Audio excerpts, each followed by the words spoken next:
को गिरी सदेले बुझिले पयरे सकल बृंदारक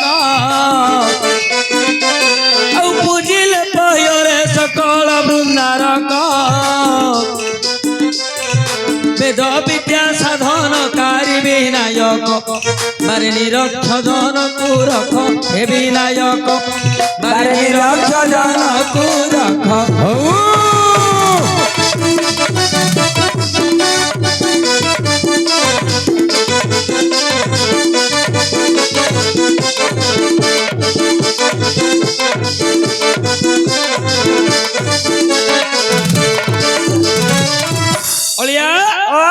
बाबूंकर प्रश्न थिला जे रामचंद्रंकर ये जो हनुमान कहा शला हेले ऋष्य शृंगकर शला होछंती किमिति रामचंद्रंकर भाई होछंती किमिति हनुमान आज्ञा जेते बेले पुत्रष्टि यज्ञ कराइले दशरथ पुत्रष्टि यज्ञ कराइले जानी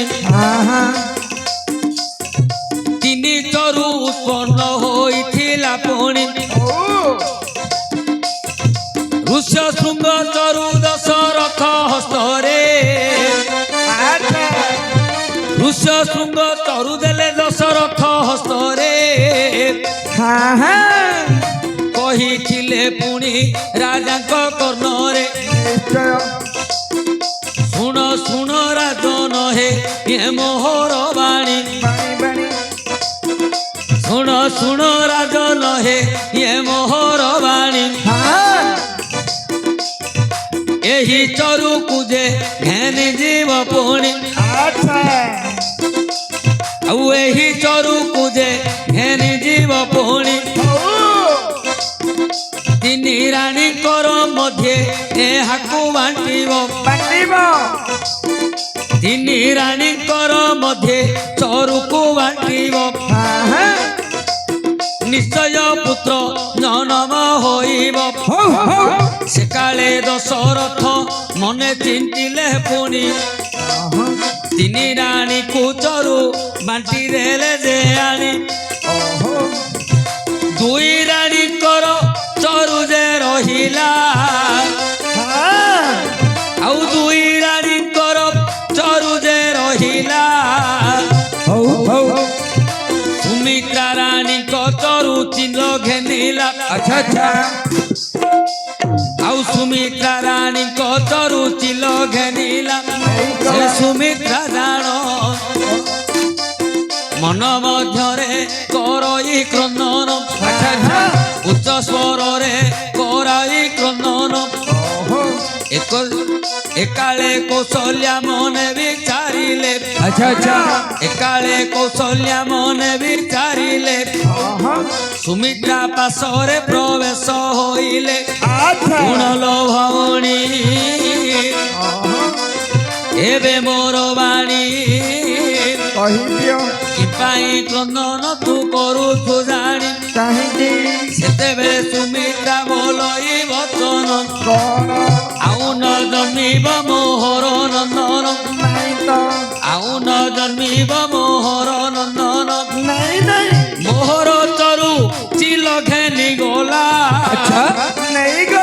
मोहर चरु चिल घेनी गला एक कथा को भावी कांदु अछि भोला दशरथ जेते बेले पुत्रष्टि यज्ञ कले ऋष्य शृंग ज्योति को आनी पुत्रष्टि यज्ञ करिथिले आज्ञा यज्ञ रु चरु उत्पन्न हला ऋष्य शृंग ज्योति दशरथ हस्तरे देई कहिले तम तीनी रानी को मध्य या को बांटी दियो बांटी देले तीनी रानी गर्भवास हेबे आज्ञा दशरथ मध्य तीनी रानी को मध्य रे बांटी देई छंती तीनी रानी को मध्य रे बांटी देई छंती हेले दुई रानी कर चरु अछि कौशल्याकर अछि कैकेयीकर अछि हेले सुमित्रार चरुटा गोटे चिल्ल पक्षी झांप देइछि झांप देला चरु तो पळैला सुमित्रा कांदुछंती जे मोर दीटा सौतुणी दीटा भौणी पुत्रवती हेबे अच्छा मोर आ पुओ झियो हबनी कांदुछंती सुमित्रा सेइठे कौशल्या कहिले कोन झियो तू काहे की कांदुछु कोन पई कांदुछु सुमित्रा कहिले नानी तमर चरु अछि मो चरु आउ नाही मोर आउ पुत्र संतान जन्म हबो नाही तेणु सेइठे कौशल्या कहिले कोन अरे तो चरु सिना हे बिले ए बायाडा काडा इडु पिले जा धीर सुमित्रा को कहिले जे भौणी तोर चरु सिना नाही मो चरु अछि मु सेइथिरु तो अधा देबी किंतु प्रथम रे सत्य करे मु जहा मागिबी मते दबु तो सेइठे सत्य कर देले सुमित्रा तमे जहा मागिबो मु देबी तम चरु रु मते अधा दियो हेले कौशल्या कहिले ए चरु देहरु तोर जो पुओ जन्म हबो से पुओ मो पुओ रा जन्म दास होई की रहियो दास हिसाब रहियो आज्ञा जन्म हेले लक्षण सिए रामचंद्रंकर आजन्म दास हेले जीवन सारा राम जेते बेले पितृ सत्य पाली वनवास को गले लक्षण खाली रे जाई नथिले मातृ सत्य रक्षा करिबा पई जाई छंती मांकर सत्य आज्ञा से काले देखिले पुणी कोई केई से काले देखिले पुणी कोई केई अच्छा अच्छा औ सुमित्रा को आगे देले को बुझाई से सुमित्रा को आगे देले को बुझाई अच्छा अच्छा गुण लो भौणी मो चरु तोते अधा देवी पुणी एही कथा को मने रखिथिबो तोहर जो पुत्र जन्म होइबो सेही पुत्र जानो मो पुओर दास होइबो निदान कई केई मध्य कहिले जे मो चरुरु मध्य मु तते अधा देबी किंतु मोर कथा मध्य रखिबु ए चरुरु तोर जो पुओ जन्म हबो से पुओ मो पुरा जन्म दास होई की रहिबो जीवन सारा आज्ञा जन्म हेले शत्रुघ्न आज्ञा से भरतंकर जन्म दास हेले ए जाय हमें तो समस्त जानंती आज्ञा किंतु ये मध्य आज्ञा लगा कोन वाल्मीकि रामायण लिखिची जे सुमित्रा को चरु दिया हेनी को चरु ताकू भाग दिया हेनी केवल ए दुई रानी जो चरु दया करी देले आज्ञा कोन पक्षी झांप देई नैछि चरु को चरु तो जाईची आज्ञा पुत्रष्टि यज्ञर चरु ये सेही पटे लक्ष्य करिबा कैलाश भुवन को अच्छा अच्छा आज्ञा दिन कर कथा मन देई सुन दिन कर कथा मन देई सुन अच्छा अच्छा शिव पार्वती बुलुछंती एकाम्र कानन शिव पार्वती बुलुछंती एकाम्र कानन अच्छा अच्छा देखिले गोटे बानर बानरी देखिले गोटे बानर बानरी प्रीति करुछंती वृक्ष देई करी सी प्रीति करुछंती वृक्ष देई करी अच्छा एकाले शिव काम पी होइले एकाल रे शिव काम की होइले अच्छा अच्छा पार्वती को मुख चाहि वचन बोइले ओ पार्वती सुन गो पार्वती सुन बानरी रूप तुम्हें करो धारण बानरी रूप तुम्हें करो धारण मुहि गो निजे साजिबी बानर मुहि गो निजे साजिबी बानर वृक्ष देई देई करिबा शृंगार वृक्ष देई देई करिबा शृंगार एकाले पार्वती बानरी होइले एकाले पार्वती बानरी होइले महादेव प्रभु बानर साजिले वृक्ष देई जानो वृक्ष देई जानो आउ दुहें कर मध्य আচ্ছা আচ্ছা দুহেଙ୍କର ମଧ୍ୟେ ହୁଅଇ ମିଳନ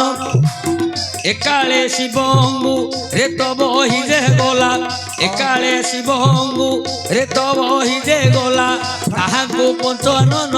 ନିଜ ପରେ ଧରିଲା ମନ ମଧ୍ୟରେ କରନ୍ତି ବିଚାର ମନ ମଧ୍ୟରେ କରନ୍ତି ବିଚାର ଏହି ରେତ ଏବେ ପୁଣି ଦେବି କାହା କର ଆଚ୍ଛା ଆଚ୍ଛା ପବନ ଦେବଙ୍କୁ ମନେ ଚିନ୍ତା କଲେ ପବନ ଦେବଙ୍କୁ ମନେ ଚିନ୍ତା କଲେ ଶିବରେ ତକୁ ତାର করে ଦେଲେ ଶୁଣ ହେ ପବନ ଶୁଣ ହେ ପବନ ଆଉ ରଖିଦେବ ଆକୁ ନେଇ ଉତ୍ତମ ସ୍ଥାନ ଆଜ୍ଞା ଶିବ ପାର୍ବତୀ ବାନରୀ ରୂପ ଧରିକି ଶୃଙ୍ଗାର କରୁଛନ୍ତି ଗଛକୁ ଗଛ ଡେଇଁ ଡେଇଁ ମିଳନ ହଉଛନ୍ତି ଏ ସମୟରେ ଶିବଙ୍ଗରୁ ରେତ ସ୍ଖଳିତ ହେଲା ରେତ ସ୍ଖଳିତ ହେଲା ହେଲେ ତାକୁ ଭଗବାନ ଶିବ ହସ୍ତରେ ଧରି ପକେଇଲେ ହସ୍ତରେ ଧରି ପକେଇଲେ ଚିନ୍ତା କଲେ ୟାକୁ କରିବେ କଣ ରଖିବେ କୋଉଠେ ପବନ ଦେବଙ୍କୁ ଚିନ୍ତା କଲେ ପବନ ଦେବଙ୍କୁ କହିଲେ ଯେ ବାବୁ ୟାକୁ ନେଇ ଉତ୍ତମ ସ୍ଥାନରେ ତମେ ରଖିବ ଆଜ୍ଞା ସେଇପଟେ ରହିଲା ଚିଲ ଯଜ୍ଞ ଚରୁ ଧରି ଉଡିଛି ଏଇପଟେ ରହିଲା ପବନ ହସ୍ତରେ ଶିବ ବ୍ରହ୍ମ ଧରିଛି ସେକାଳେ ଅନୁନାଥ ପେ ବସିଥିଲେ ସେକାଳେ ଅନୁନାଥ ପେ ବସିଥିଲେ ଯାହା ଦେବେ ପବନ ତାହା ଖାଉଥିଲେ ଆଉ ଯାହା ଦେବେ ପବନ ତାହା ଖାଉଥିଲେ ପବନ ଦେବ ବିଚାରିଲେ ଯେ ମନ ଚିଲ କରୁ ଯଜ୍ଞ କରୁ ଧରି ତକ୍ଷଣ ଶିବ ବ୍ରହ୍ମରେ ତାହା ଦେଲେ ମିଶାଇ